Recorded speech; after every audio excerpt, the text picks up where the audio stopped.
Yeah, but I also wanted to ask like why, maybe what's your main sticking point now, or the thing that you're looking for from a course? Of course, I think for me, the sticking point for a course is learning something that I don't know and really get into deep details or technical side on something so I can really understand into the very basic level for a What, course. or like what are you struggling with? Because for me, I went into this.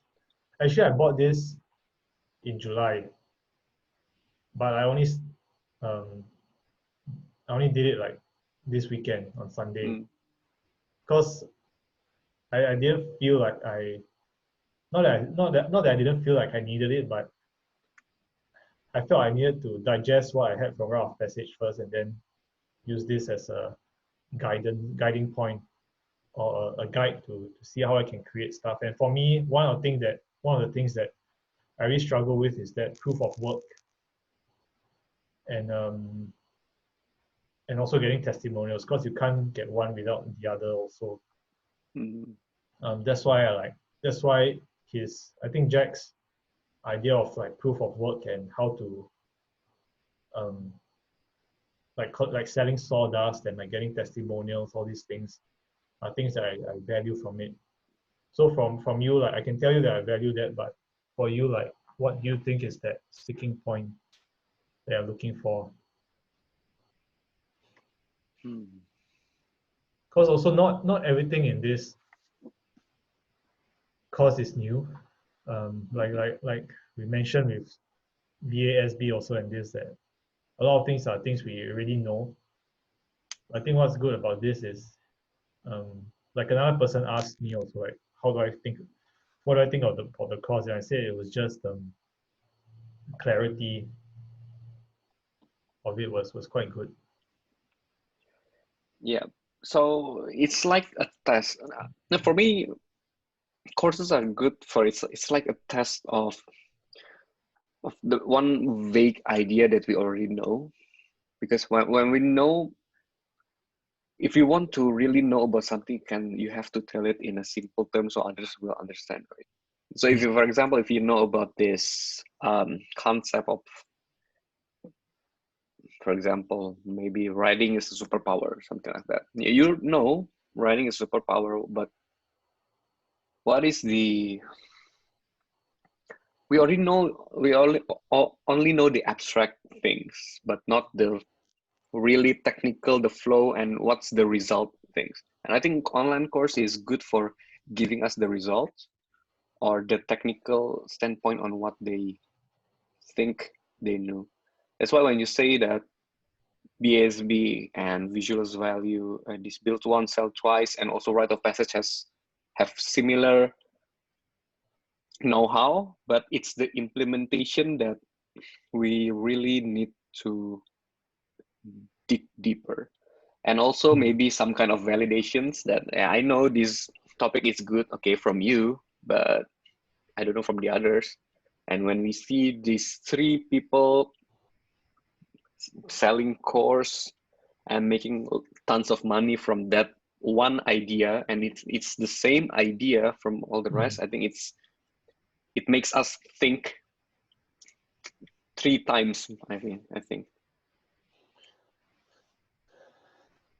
Yeah, and I think especially with implementing value, I think in the end no course will help you do it. It's something you have to experiment yourself. But I think what courses can do is give you give you framework, one thing, and give you clarity on how you can achieve something. Like even though like the course he gives you, like he gives you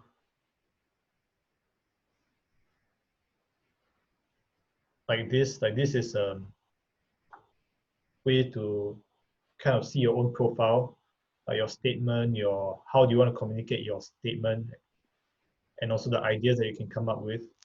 Mhm. Even though I have that template now, I Yeah. still haven't used it yet, because it's ultimately it may not, looking at it, it may not fit my needs, Mm. but it gave me a good framework to see how I can um, change something into what can suit myself. Same as, I think, same as BASB also, like it helps it helps to give you a clear framework on how you can do it on your own. I think why BASB I'm not so into it, because the framework is not as clear. Mm.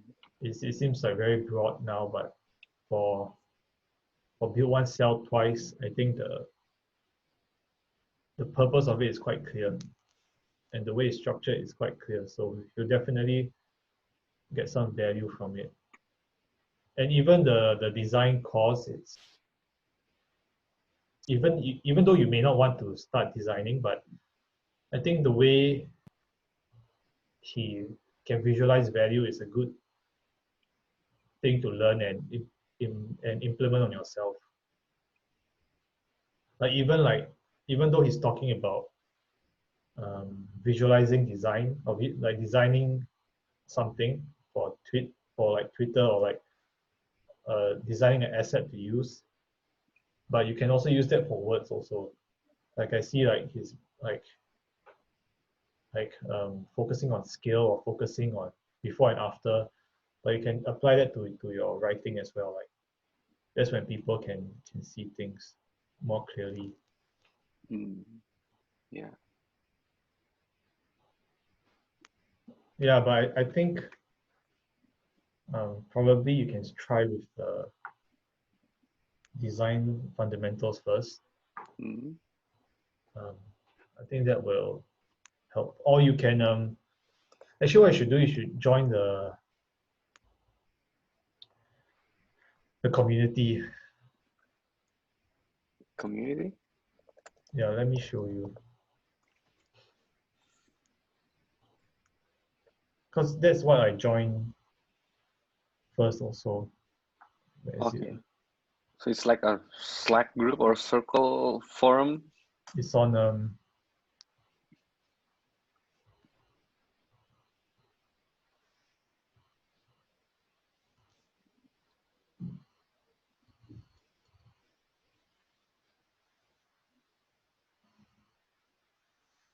Mighty Networks.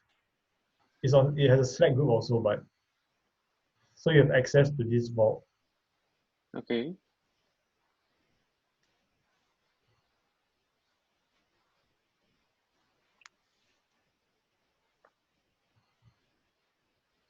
It's taking a while, but so he has office hours where you can get on and ask him questions, or be with other people, like our mentor groups, but he's the only one there. Okay. Oh, that's Matthew. Oh, cool. I like his Matthew, video on engineer. Yeah, copyright. in YouTube. Yeah. Yeah, so you see his office hours. The Almanac of Naval. There's a member guide.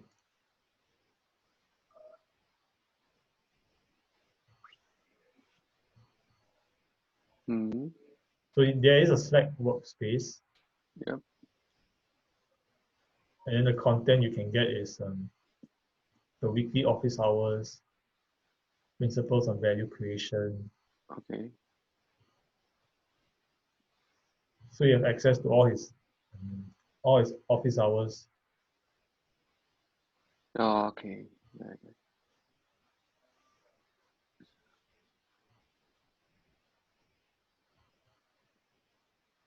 Okay. I think it's quite interesting. Yeah, you can start with that. I think that would be Okay. I'll look around on his site. yeah. I mean, I haven't even gone through. Oh, of it. Yeah. Yeah, I definitely have think a look. You definitely should start with the most accessible to you first, because I think they all do bring value one way or the other. mm-hmm. So start with what is most accessible to you, and see how you can move up that. Yeah. value ladder. Yep. Because even if you take build once, sell twice as a course, but you want to learn how to design, you won't know how to design from the course. Yeah. You will have to Okay. take the design course to learn about it. Okay. Yeah. Yeah. So yeah. So after learning from this, what is the how to implement this visualized value to your current setup? I think you are going to have another podcast, right? And Yeah. also your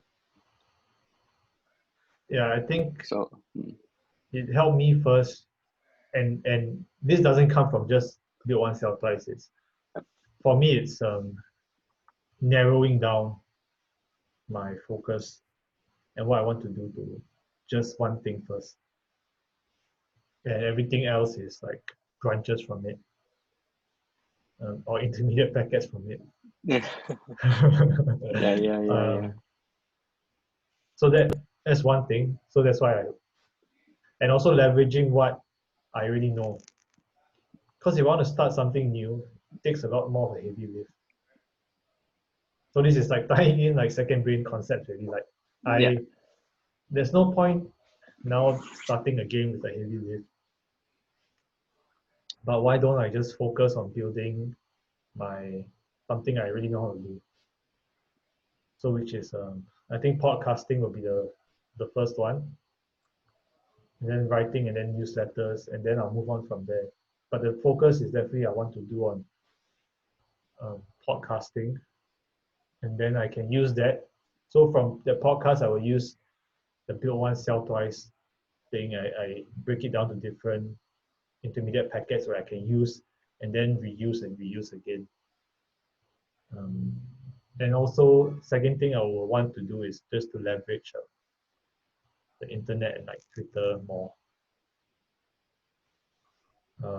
and being start acting like who I want to be in the future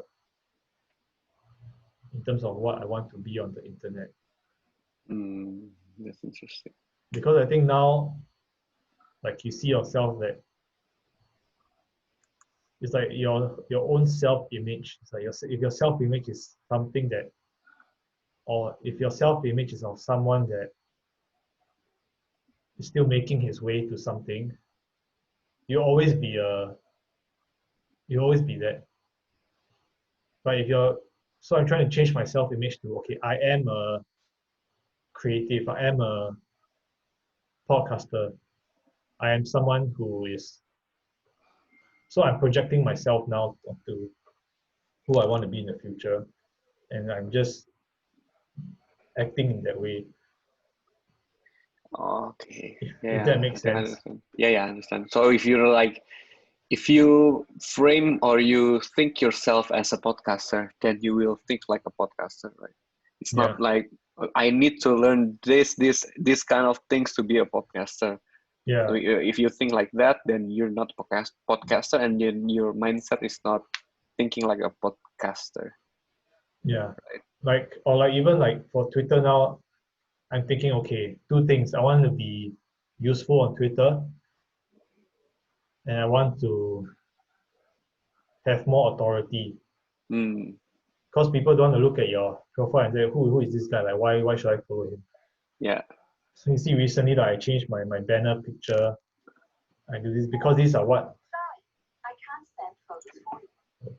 because that is what I want to because that's what I want to portray myself to be. It's okay. I put like it's like having a shop, like a shop you put a signboard and like the signboard has a meaning. A signboard is important to a business because it's projecting to others what you're selling. Mm, So if you don't put a signboard that I am a podcast studio, if you don't have the signboard, you can just put something like studio. You can do whatever mm, you want inside. But if you put podcast studio, you kind of force yourself to do that. mm. Um, so those are the things I'm starting with first. Um, and then from then on, I will move on. and also giving myself enough time to work on it. Yeah. Yeah, I think so. I guess also having the patience to do it. Yeah, that's the hard part. To be a slow tortoise, a fast tortoise, basically. Yeah, Yeah, to be fast but slow at the same time. yeah. What think so. Yeah, there's some saying to it. I can't remember. But here he does talk about patience here also. I'm not sure where, but yeah, like this is what I talked about, like build reputation, So be yeah. deliberate.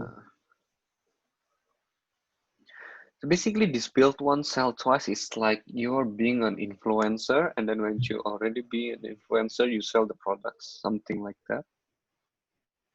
In general perspective. Yeah, the very basic Mm. thing. But of course, he talks about how to build the influence, build that Yep, reputation, yep.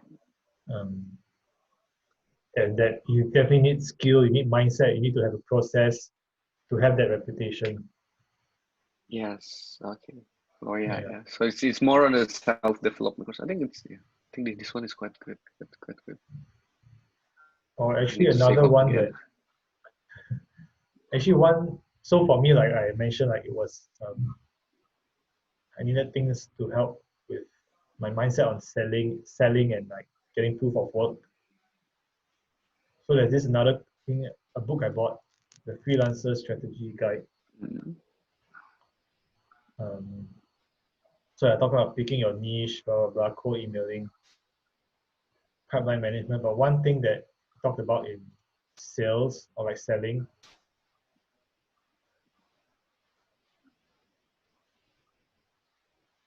is that when you want to sell something, your goal is to give them clarity. Okay. And that's what Jack says in the course also, like giving them clarity. And actually, what you're doing is you're not selling them the product, but you're selling them the next step that you want them to do,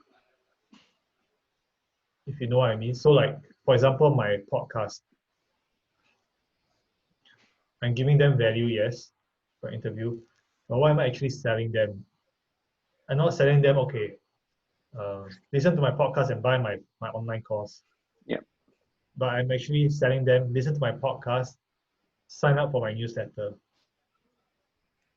And then in my newsletter, sign up for my course from there. Okay. So I'm not skipping steps in that way. And that's another Okay. thing that I think has helped me think differently. It's like if I'm on Twitter now, what am I doing on Twitter? On Twitter, I'm not, what am I selling on Twitter? Now, eventually, what I want to sell them is to listen to my podcast. So that once Okay. is up, I'm not selling them because in the end, everything wants to lead to selling like a high ticket, like for example, e-course maybe, online course. But to get there, I cannot start from on Twitter, buy my course. Yeah. It's a bit too much of a jump for people who don't know me. Yeah. Yeah. Yeah. But I can start from on Twitter, listen to my podcast. Then on my podcast, sign up for my newsletter. So from there, Twitter sells my podcast, podcast sells my newsletter sells my online course. Of course. Okay. Yeah. Yeah. Yeah. Understand. You can add steps in between, like my podcast refers them to my blog refers them to my newsletter sells them to my course. Mm. Yeah. Understand. So the strategy. Yeah. Yeah. Yeah. Yeah. Will have much more conversion rate because it's already being filtered, right? Maybe a couple Mm. of times. The one in Twitter is only like the spam bypasser. And when they subscribe to your newsletter, they're more personal to you. They already want to know more about you. If Mm. they want to know more, then you can subscribe to my podcast also, something like that. And Yeah, also, if you really like the style, then you can buy my product, something like that. yeah, because you don't want them to get through such a heavy lift also. Hmm. That's too much. Yep, I understand. Is it a good book, The Freelancer Strategy? Yeah, I think it's interesting. He goes into he also goes into how to cold email, Mm, um,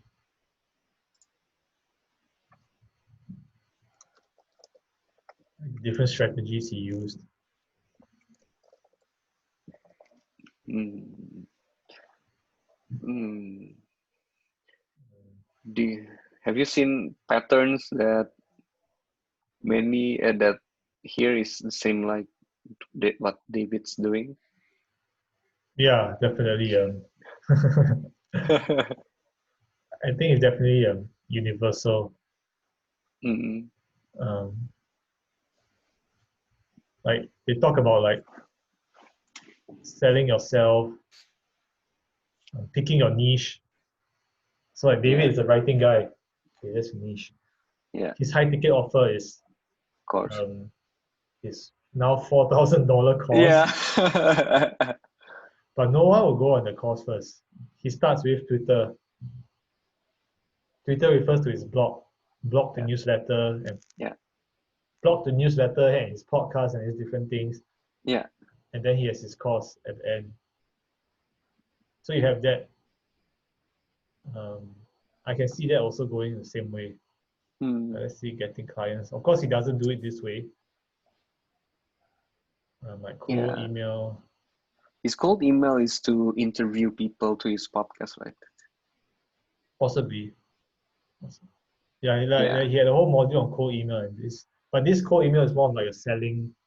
Ah, okay. But this is also interesting, like building your dream list, which is something I want to do. Like, who is a dream list of people that I want to interview? Oh, yeah. Um, so definitely, I think Jack will be one of them. David, Yeah. Diago. Um,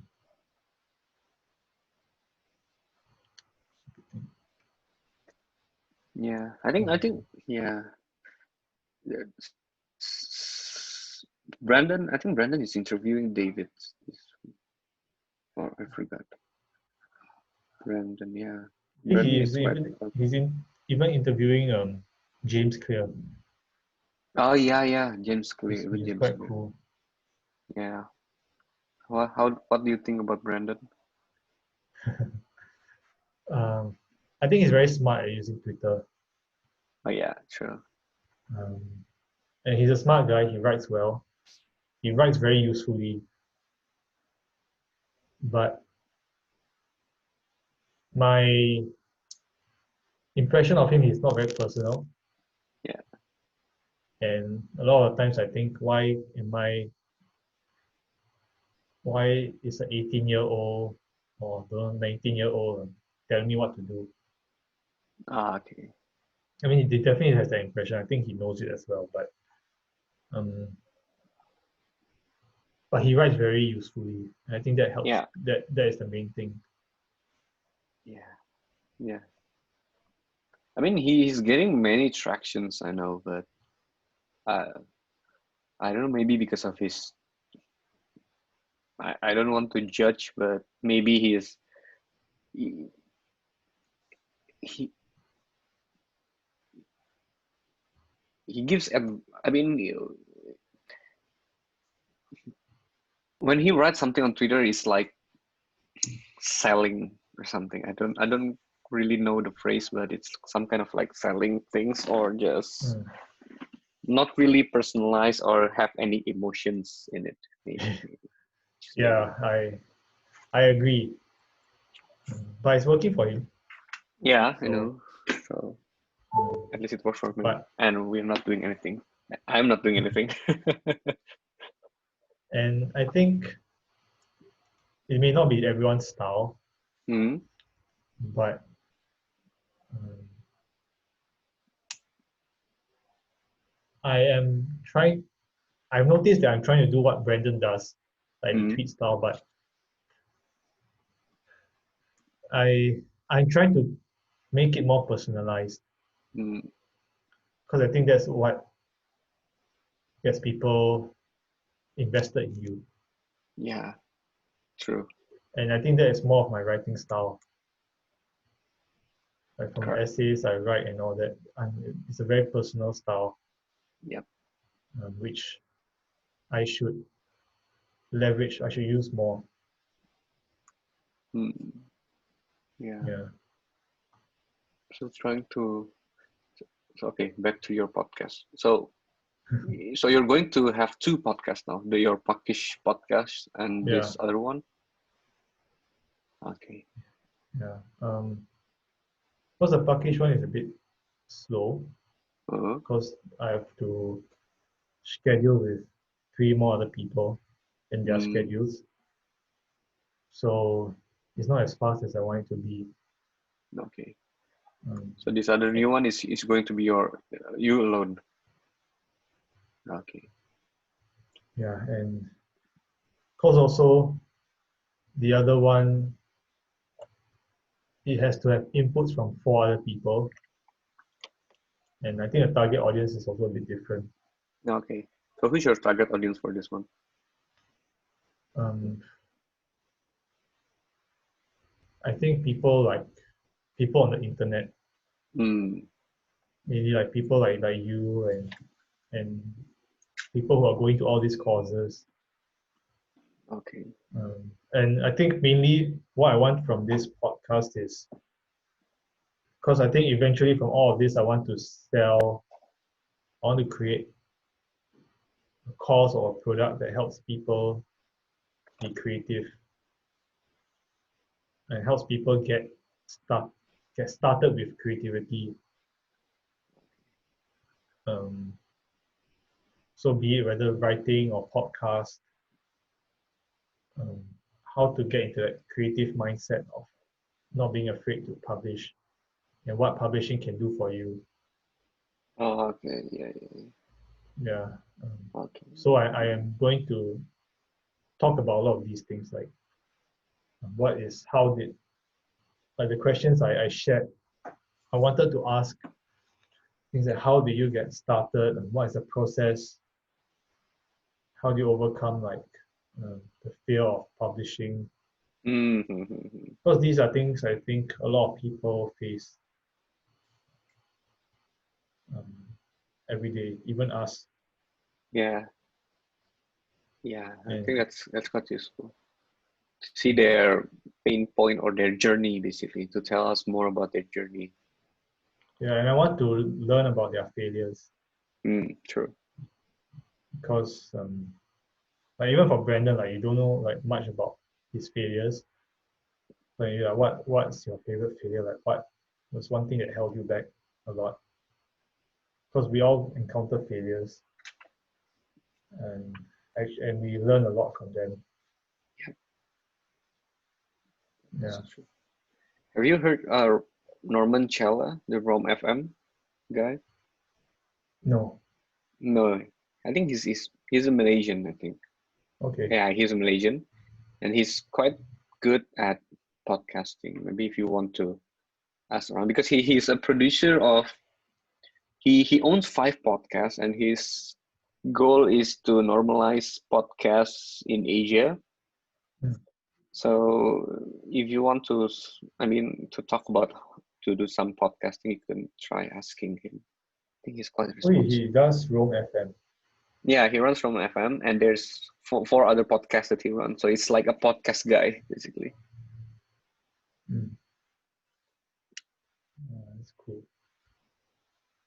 Yeah, because when I heard him talking with Ali in the podcast, I really he's really high energy, and maybe the questions and also the flow when he podcast is quite good. Maybe you can hear first if you want to reach out to him. Hmm. Yeah, I'll check it out. Yeah. Yeah, and definitely I'm using podcasts to practice my conversation skills. Yeah, I think that's what I want to do as well, but not podcast scale at now because I'm still confused and I'm still trying to find out whether I want to do to market myself as a international one, speaking in English, building an audience for the international, or the other one, just speak in Bahasa, in my native tongue, and also produce content all in Bahasa form. So that's the thing that I'm still trying to get around. Because I think in this field, English native content is already all over the place. But for Bahasa version of, for example, like PKM or writing or something, it's not really accessible, or there's not many people covering that point. So I think that there's still a market for me to, I mean, I can be the market starter or something. So there's some advantage for me if I want to start. Yeah, like even in Singapore, I don't think many people are into PKM. Yeah. Even if they are Can not that I know of. But I think for this, thinking there are two things, and I was also thinking about what you were saying also, like who should I target? And then recently, I think 2 weeks ago, I went on this live session with this Singapore guy who's very famous on Twitter, Visa. Visa. yeah, So, Visa Canvi, that way, yeah, I know. Yeah, the crazy Twitter guy. So I asked him what, because I say I'm also Singaporean, and what do you feel about people not appreciating what you do in your own country? Because in Singapore, no one really uses Twitter that way. Yeah. Not many people uses it that way, and especially maybe in Indonesia also, but I think in Southeast Asia that a lot of people view writing and creative work as not essential to the economy or to others. Yep, correct. There's literally a poll by a newspaper that said that like artists are non-essential, social media is non-essential, and so I asked him like, what do you think? He said he feels the same way, but one thing that he kind of learned over the years is this thing called the gravitational assist theory. So what it is, it's a physics theory where you use another planet's gravity to push yourself out from that planet. Mm-hmm. So I use the gravity from another planet to force your way out, something like that. And he says you see that a lot in food and restaurant culture. So like in like food from Southeast Asia, right? If you see a restaurant open a high-end nasi lemak restaurant, Yeah. no one will people will be like, why you I can pay $3-5 Yeah. for a plate of nasi lemak, why you want to pay like $20 for it? Same as chicken rice. Like chicken rice, why would I go to chicken rice? Atas chicken rice, expensive chicken rice. But if you go overseas, like London, you sell your chicken rice at £20. You say this is local, authentic chicken rice from the streets. Yeah. People will pay £20 for it. Yes. Okay, correct. And then you go there for 5 years, you become famous there. Then you bring it back to Singapore. You sell it for $30, people will buy. Oh yeah. Right? Because people see, oh, this guy went to London, he did it. He proved himself in another country and then he came back. Mm-hmm. But essentially it's the same person, it's the same product. Yeah, yes, understand. But because the guy got a reputation from somewhere else, he brought it over back to his home country. He could influence his home country a lot better. I think you can see that in some places now, right? Yeah. That kind of concept, that kind of experience with certain things. Like for example, one thing in there's this Singapore hawker. It's like he sells the duck noodles and all that. Recently, he got a Michelin star. What? Oh yeah. Hawker star got Michelin star, and now he's in Bangkok, Hong Kong, because international person accredited him as good. Okay. So it's kind of the same thing. And he gave this example. Visa gave this example like because he got a lot of followers on Twitter. He was invited to talk in San Francisco in Silicon Valley, And then when people came back to Singapore, they're like, oh, how do I get connected to people from San Francisco? How do you get connected to people in Silicon Valley? Like then he's seen as a new tier, as higher up. Mm, okay, I But it's understand. because he made his like reputation on the internet. So there's definitely one way of thinking there.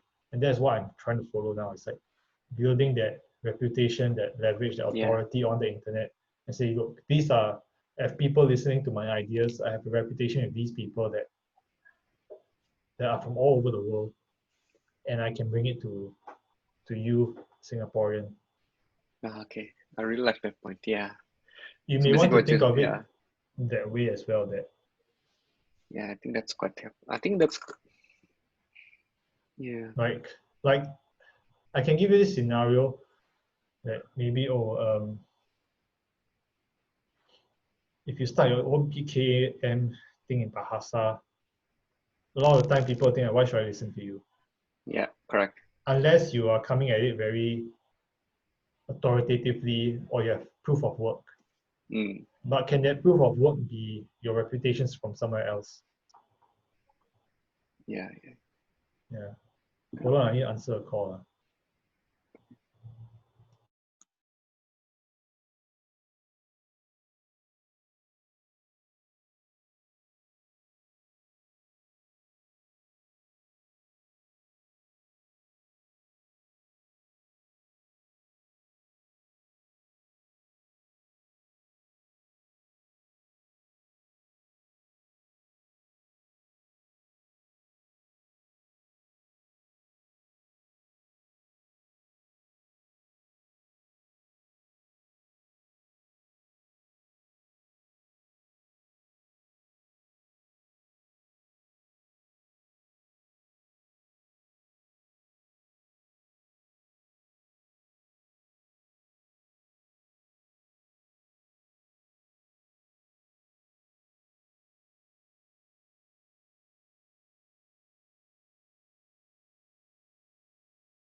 Yeah, sorry.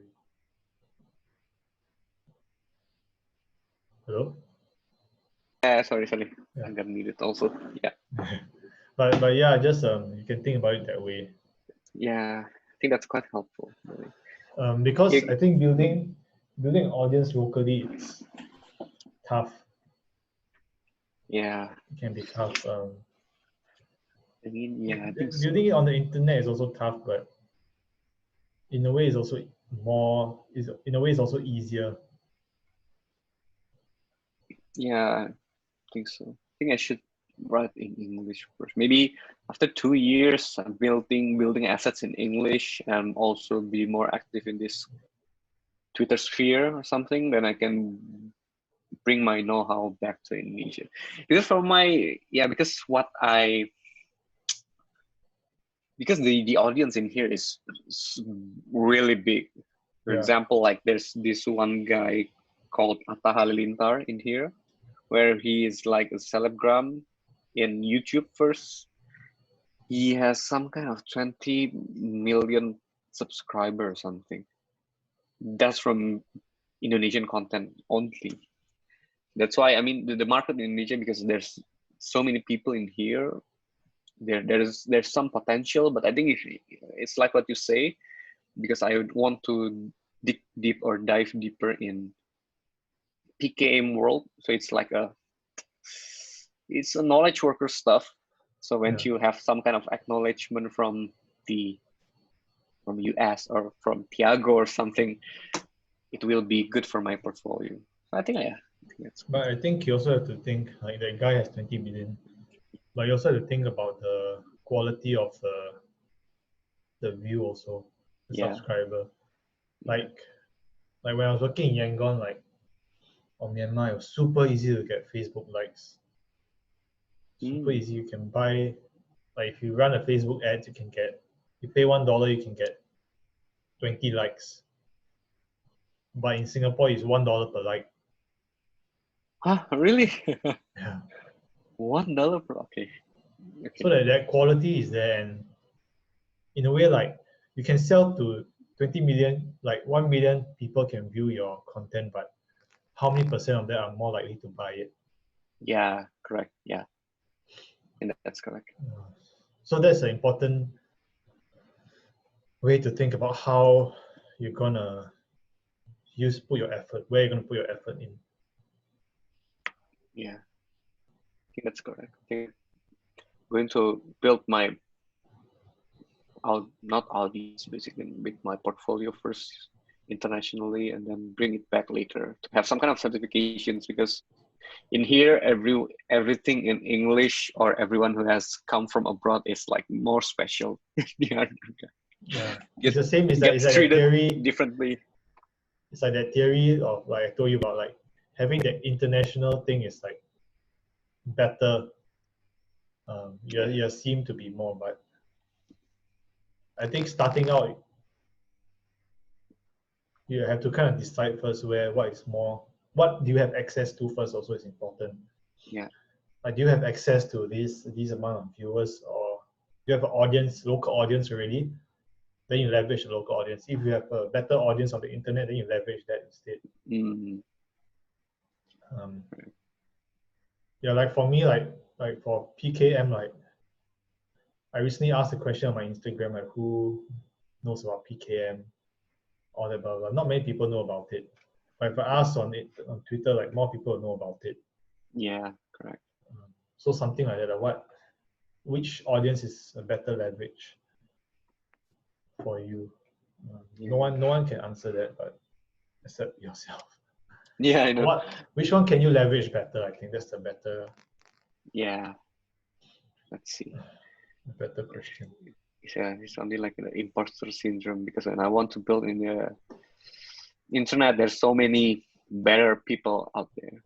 It's imposter syndrome. Yeah, but Yeah, I feel more confident teaching here because I get the upper hand or something like that. um, look, another way to think about it is you can do it all in English first and translate it, Yeah, um, and then you have both ready. I think it's, correct me if I'm wrong, but I think is it, which one is cheaper to translate, like English to Bahasa or Bahasa to English? translate. I think the price is kind of the same. But I mean, for me, it's easier for English to Bahasa than Bahasa to English. Yeah, and like putting it in English first, you get a lot more authority, Yeah, and you can reach a more international audience. true. But of course, there is definitely value in doing it in Bahasa Yeah, for sure. But yeah, you have to see which is better fit for you. yeah. Finding my personal monopoly first. Yeah, I think it's better to write in English first, and maybe later around the day. I mean, it's easier for me to translate it into Bahasa. Then I have to put content in Bahasa first and then translate it into English, because it's really Or hard to get into the real definition on the English word when you translate from Bahasa to English. You don't get the weight. It's really hard if you another translate. way you can think about it is which one can you make better content Yeah, first. I think I should. Yeah, I know, understand. Like I think for you should, me, if if I'm good enough with my Mandarin, the China market is crazy, yeah, I know. right? And I don't know about PKM in China, but it may be a market to go into, Yeah, um, all these things that we're doing now in China, because over there, like I think it's similar to Indonesia, people are slowly leveling up to yeah, um, do more with less. They're leveraging the internet more. They want to be more creative, yeah, correct. and they want access to international audiences. Yeah, I mean, China market is 1.3 billion people, so it's only like, yeah, it's if you can build your audience there, then you can sell a lot of things. 1.3 billion. Singapore is only like 10 million. No, I think 8 or 9. 8 or 9 million. Okay. But I think Singapore is good because it has the quality of Yeah, people are willing to pay for education. true.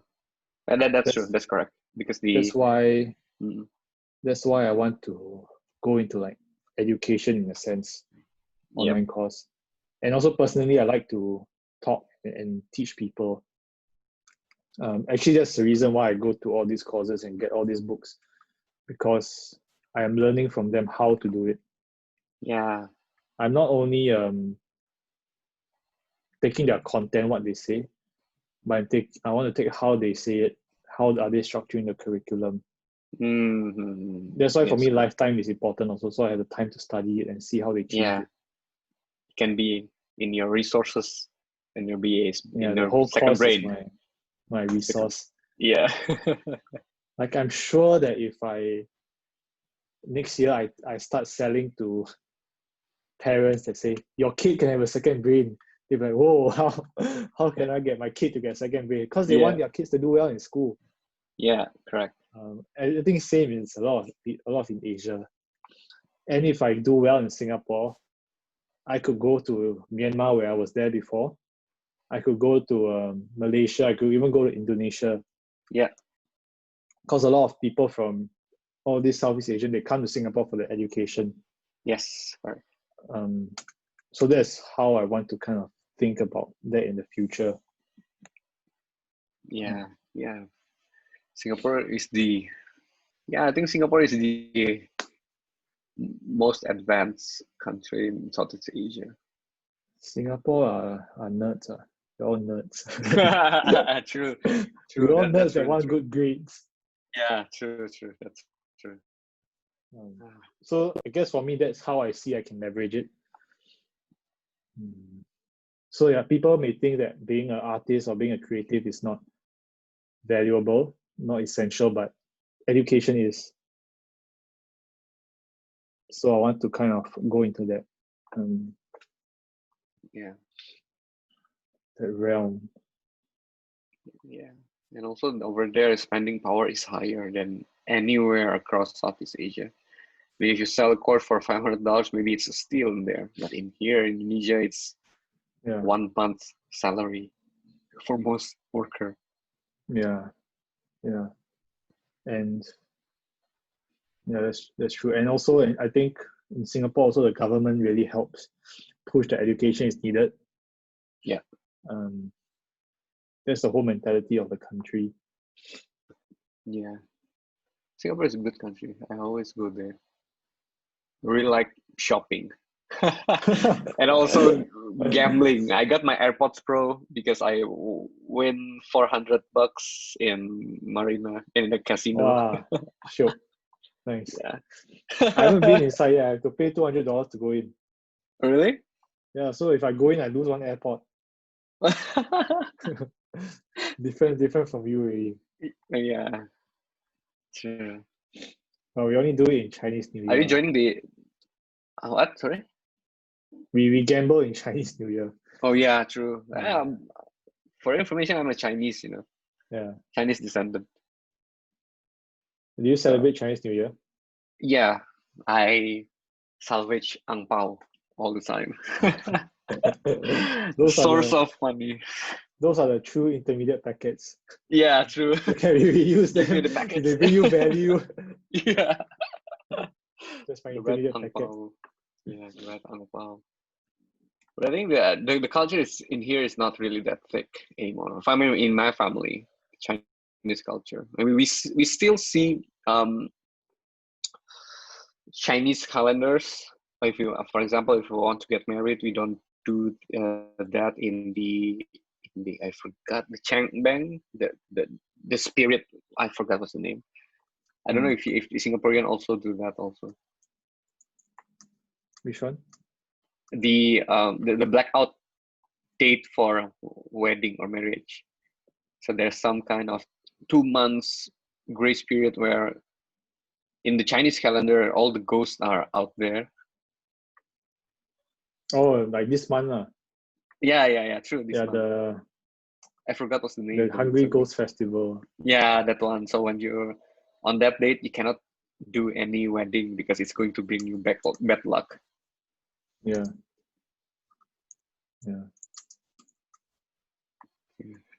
Yeah, man. Okay, I got to go. Yeah, me too. Are you joining the 8 p.m. later? The BSB Singapore something meetup, virtual meetup. Oh shit, yeah. I'll try. Yeah. So I think today is a lot of Zoom calls. There's Ramses at 5. Then 8 Yeah, p.m. Tuesday is the most packed one. There's Ramses, there's 8 p.m. is a Singapore one, and midnight is Ali. Yeah. 8 a.m. tomorrow is another mentor group that I'll try to go to. Oh yeah, the Glen one. Yeah, I want to go to there. And also tomorrow is 8 and 8:30. 8:30 for me is effortless output. So Oh, do you join the live one? yeah, I joined the last one because that's the only one who got discount code. So yeah, okay. Oh, okay. So if you're enrolled in the SB, the live one is only 250, not 500. Oh, I didn't know. Shit, then I should have. Yeah, so it's the original. It's the same original price. I thought the 50% can also be for the self-paced one, so it's $125. Oh, but it's only the live one. Yeah, but it's only for the live one, so fuck yeah.